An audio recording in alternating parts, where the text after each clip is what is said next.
ದೇವತೆಗಳೆಲ್ಲ ಪರಾಜಿತರಾಗಿ ದಿಕ್ಕು ದಿಕ್ಕುಗಳಲ್ಲಿ ಓಡಲಾರಂಭಿಸಿ ಸಾಧ್ಯವಾಗಿದೆ. ಮತ್ತೇಕೆ ಯೋಚನೆ ಕುಳಿತುಕೋ ಅಮ್ಮ.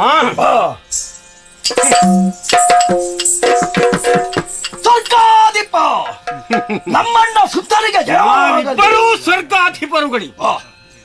ಸುಧರ್ಮ, ಈ ಹೆಸರಂತೆ ಈ ಸಭೆಗೆ ಇರಲಿ. ನಮಗೆ ಇಲ್ಲಿನ ಭತ್ತ ಸಿಕ್ಕಿದರೆ ಸಾಕು. ಇಲ್ಲೇ ಇರಬೇಕಾದ ಅಗತ್ಯವೇನೂ ಏನಿಲ್ಲ.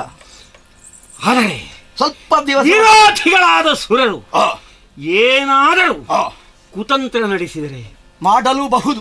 ಜಾಗರೂಕರಾಗಿರು. ಈ ಹಿಂದೆ ಮಾಡಿದ್ದಾರಲ್ಲ, ಜಾಗರೂಕರಾಗಿರೋಣ. ನೋಡೋಣ.